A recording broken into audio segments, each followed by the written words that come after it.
ਕਹਾਣੀ ਪ੍ਰੇਮੀ ਦੇ ਨਿਆਣੇ। 20 ਕੁ ਸਾਲ ਪਹਿਲਾਂ ਦੀ ਗੱਲ ਹੈ।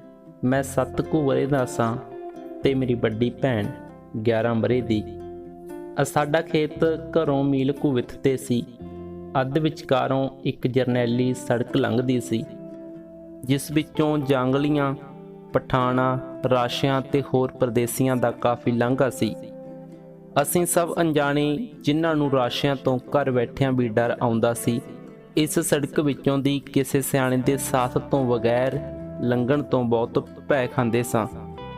ਪਰ ਟੰਟਾ ਇਹ ਸੀ ਕਿ ਇੱਕ ਵੇਲੇ ਬਾਪੂ ਅਤੇ ਕਾਮੇ ਦੀ ਰੋਟੀ ਫੜਾਉਣ ਜ਼ਰੂਰ ਜਾਣਾ ਪੈਂਦਾ ਸੀ। ਸਾਡੀ ਅਵਸਥਾ ਹਰ ਰੋਜ਼ ਇੱਕ ਮੁਸ਼ਕਲ ਘਾਟੀ ਲੰਘਣ ਵਾਲੀ ਹੁੰਦੀ ਸੀ।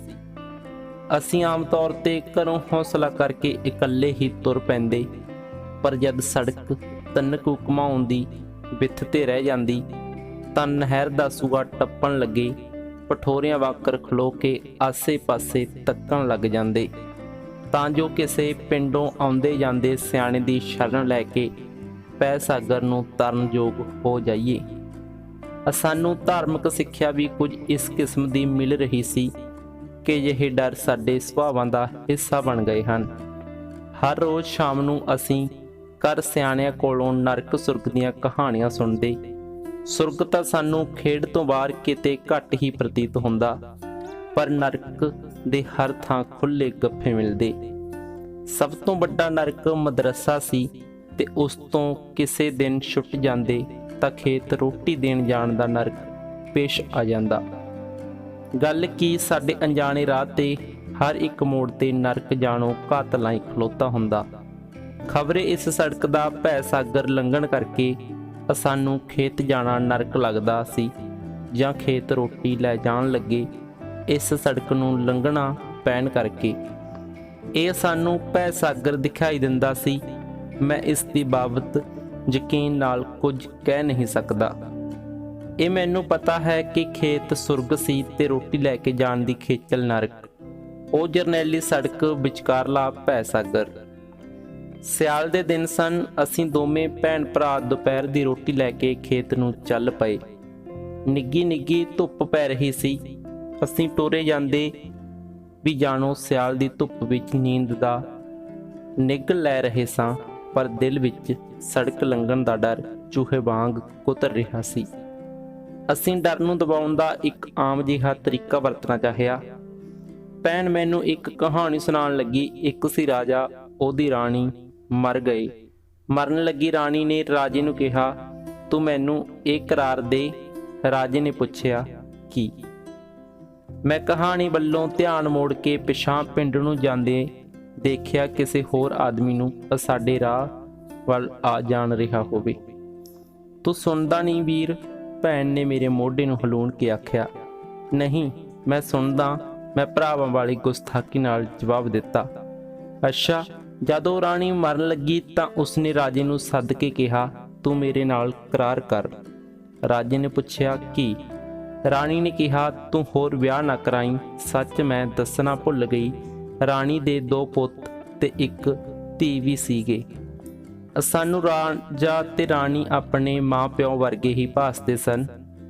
ਜੇ ਸਾਡੀ ਮਾਂ ਮਰਨ ਲੱਗੇ ਤਾਂ ਸਾਡੇ ਪਿਓ ਨੂੰ ਵੀ ਇਹ ਵਚਨ ਦੇਣ ਲਈ ਆਖੇ। ਇਹ ਖਿਆਲ ਸਾਡੇ ਅਚੇਤ ਮਨ ਵਿੱਚ ਆ ਰਿਹਾ ਹੋਵੇਗਾ। ਮੈਨੂੰ ਉਹ ਧੀ ਆਪਣੀ ਭੈਣ ਲੱਗੀ ਤੇ ਉਹਦਾ ਪੁੱਤ ਆਪਣਾ ਆਪ। ਮੇਰੀ ਭੈਣ ਪਿੰਡ ਵੱਲ ਵੇਖੀ ਜਾ ਰਹੀ ਸੀ। ਸੁਣਾ ਗਾਹਾਂ, ਮੈਂ ਉਸਨੂੰ ਪਹਿਲੀ ਤਰ੍ਹਾਂ ਹੀ ਖਰਵੇ ਬੋਲ ਨਾਲ ਆਖਿਆ। ਰਾਣੀ ਨੇ ਕਿਹਾ, ਭਈ ਮੇਰੇ ਪੁੱਤ ਤੇ ਧੀ ਨੂੰ ਮਤਰੇਈ ਦੁੱਖ ਦੇਊਗੀ। ਭੈਣ ਨੇ ਹੋਰ ਵੀ ਮਿੱਠੀ ਤੇ ਹੋਰ ਹੀ ਤ੍ਰੀਮਤ ਬਣ ਕੇ ਦੱਸਿਆ। ਇਸ ਲਈ ਉਸਨੇ ਰਾਜੇ ਤੋਂ ਇਹ ਕਰਾਰ ਮੰਗਿਆ। ਰਾਜੇ ਨੇ ਕਿਹਾ, ਚੰਗਾ, ਮੈਂ ਕਰਾਰ ਦਿੰਨਾ। ਜਿਵੇਂ ਕਿਤੇ ਜੇ ਰਾਜਾ ਇਹ ਕਰਾਰ ਨਾ ਦਿੰਦਾ ਤਾਂ ਰਾਣੀ ਮਰਨ ਤੋਂ ਨਾ ਕਰ ਦਿੰਦੀ। ਭਾਵੇਂ ਅਸੀਂ ਦੋਵਾਂ ਨੇ ਇਹ ਸੁਣਿਆ ਹੋਇਆ ਸੀ ਕਿ ਦਿਨੇ ਕਹਾਣੀਆਂ ਪਾਉਣ ਨਾਲ ਰਾਹੀ ਰਾਹ ਭੁੱਲ ਜਾਂਦੇ ਹਨ, ਅਸਾਂ ਇੱਕ ਦੂਜੇ ਨੂੰ ਇਹ ਚੇਤਾਵਨੀ ਨਾ ਕਰਵਾਈ ਤੇ ਇਸ ਸੂਝ ਨੂੰ ਆਪਣੇ ਦਿਲ ਦੇ ਵਿਚਾਰਾਂ ਤੇ ਅਸਰ ਨਾ ਕਰਨ ਦਿੱਤਾ। ਪਰ ਰਾਜੇ ਨੇ ਝੱਟ ਹੀ ਦੂਜਾ ਵਿਆਹ ਕਰਵਾ ਲਿਆ। ਪਿਛਲੇ ਮੋੜ ਤੇ ਸਾਨੂੰ ਇੱਕ ਆਦਮੀ ਆਉਂਦਾ ਦਿਸਿਆ। ਅਸਾਂ ਸੁੱਖ ਦਾ ਸਾਹ ਭਰਿਆ ਤੇ ਉਸ ਨੂੰ ਨਾਲ ਲਾਉਣ ਲਈ ਖਲੋ ਗਏ। ਸਾਡੀ ਬਾਤ ਵੀ ਖਲੋ ਗਈ, ਪਰ ਉਹ ਆਦਮੀ ਕਿਸੇ ਹੋਰ ਪਾਸੇ ਨੂੰ ਜਾ ਰਿਹਾ ਸੀ, ਸਾਡੇ ਵੱਲ ਨਾ ਮੁੜਿਆ। ਇਸ ਮੰਤਵ ਨੂੰ ਪੂਰਾ ਕਰਨ ਲਈ ਇਹ ਬਾਤ ਦਾ ਪਖੰਡ ਰਚਿਆ ਸੀ, ਉਹ ਪੂਰਾ ਨਾ ਹੋ ਸਕਿਆ। ਸਾਡਾ ਖਿਆਲ ਸੀ ਬਾਤ ਦੇ ਰੁਝੇਵੇਂ ਵਿੱਚ ਅਸੀਂ ਅਚੇਤ ਹੀ ਸੜਕ ਪਾਰ ਹੋ ਜਾਵਾਂਗੇ, ਪਰ ਹੁਣ ਜਦ ਸੜਕ ਘਵਾਉਂ ਕੁ ਦੂਰ ਰਹਿ ਗਈ ਹੈ ਤਾਂ ਸਾਡੀ ਕਹਾਣੀ ਵੀ ਠਠੰਬਰ ਕੇ ਖਲੋ ਗਈ। ਅਸੀਂ ਦੋਵੇਂ ਸਹਿਮ ਕੇ ਖਲੋ ਗਏ। 10-20 ਕਦਮ ਹੋਰ ਪੁੱਟੇ ਤਾਂ ਸਾਡਾ ਡਰ ਹੋਰ ਵੱਧ ਗਿਆ। ਸੜਕ ਵਿੱਚ ਇੱਕ ਪਾਸੇ ਇੱਕ ਕਾਲੇ ਸੂਫ ਦੀ ਬਾਸਕਟ ਤੇ ਪਠਾਣਾ ਵਰਗੀ ਖੁੱਲੀ ਸਲਵਾਰ ਵਾਲਾ ਆਦਮੀ ਲੰਮਾ ਪਿਆ ਸੀ। ਉਹ ਦੇਖ ਬੀਬੀ ਰਾਸ਼ਾ ਪਿਆ। ਉਸ ਆਦਮੀ ਨੇ ਪਾਸਾ ਪਰਤਿਆ। ਇਹ ਤਾਂ ਹਿੱਲਦਾ ਜਾਗਦਾ, ਮੇਰੀ ਭੈਣ ਨੇ ਸਹਿਮ ਕੇ ਆਖਿਆ। ਹੁਣ ਕੀ ਕਰੀਏ, ਇਹ ਆਪਾਂ ਨੂੰ ਫੜ ਲਊ, ਹੋਰ ਕੀ, ਉਸਨੇ ਜਵਾਬ ਦਿੱਤਾ। ਅਸੀਂ ਰਾਤ ਨੂੰ ਘਰੋਂ ਬਾਹਰ ਤਾਂ ਘੱਟ ਹੀ ਕਦੇ ਕਦਾਈ ਨਿਕਲਦੇ ਸਾਂ, ਪਰ ਇਹ ਸੁਣਿਆ ਹੋਇਆ ਸੀ ਕਿ ਜੇ ਡਰ ਲੱਗੇ ਤਾਂ ਵਾਹਿਗੁਰੂ ਦਾ ਨਾਮ ਲੈ ਲੈਣਾ ਚਾਹੀਦਾ, ਫਿਰ ਇਹ ਡਰ ਹਟ ਜਾਂਦਾ ਹੈ। ਆਪਾਂ ਵੀ ਵਾਹਿਗੁਰੂ ਵਾਹਿਗੁਰੂ ਕਰੀਏ। ਵਾਹਿਗੁਰੂ ਤੋਂ ਤਾਂ ਭੂਤ ਪ੍ਰੇਤ ਵੀ ਡਰਦੇ ਨੇ, ਆਦਮੀ ਨਹੀਂ, ਮੇਰੀ ਭੈਣ ਨੇ ਕਿਹਾ। ਮੈਂ ਮੰਨ ਗਿਆ, ਸੜਕ ਵਿੱਚ ਪਿਆ ਰਾਸ਼ਾ ਤਾਂ ਆਦਮੀ ਸੀ, ਉਹ ਰੱਬ ਤੋਂ ਕਦ ਡਰਨ ਲੱਗਾ ਸੀ। ਤਾਂ ਫਿਰ ਹੁਣ ਕੀ ਕਰੀਏ? ਅਸੀਂ 5-7 ਮਿੰਟ ਸਹਿਮ ਕੇ ਖਲੋਤੇ ਰਹੇ। ਹਾਲੇ ਵੀ ਸਾਡੇ ਦਿਲਾਂ ਵਿੱਚ ਆਸ ਸੀ ਕਿ ਕੋਈ ਆਦਮੀ ਇਸ ਰਾਸ਼ੇ ਨੂੰ ਡਰਾਉਣ ਵਾਲਾ ਸਾਡੇ ਨਾਲ ਆ ਮਿਲੇਗਾ, ਪਰ ਇਹ ਆਸ ਪੂਰੀ ਹੁੰਦੀ ਨਾ ਦਿਸੀ। ਅਸੀਂ ਇੱਕ ਦੂਸਰੇ ਦੇ ਮੂੰਹ ਵੱਲ ਤੱਕਦੇ ਰਹੇ, ਪਰ ਅਜਿਹਾ ਸਮੇਂ ਅਸੀਂ ਉਸ ਵੇਲੇ ਇੱਕ ਦੂਸਰੇ ਦੇ ਚਿਹਰਿਆਂ ਵਿੱਚ ਕੀ ਲੱਭ ਸਕਦੇ ਸਾਂ? ਸਾਡਾ ਭੁਲੱਪਣ, ਸਾਡੀ ਏਕਤਾ ਬੇਕਰਾਰ ਹੋਏ ਖਲੋਤੇ ਸਨ।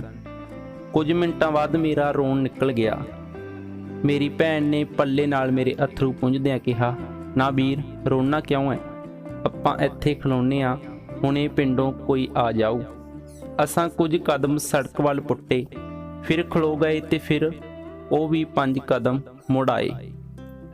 ਅੰਤ ਮੇਰੀ ਭੈਣ ਨੇ ਕੁਝ ਵਿਚਾਰ ਬਾਅਦ ਕਿਹਾ, ਆਪਾਂ ਕਹਾਂਗੇ ਅਸੀਂ ਤਾਂ ਪੇਮੀ ਦੇ ਨਿਆਣੇ ਆ, ਸਾਨੂੰ ਨਾ ਫੜ।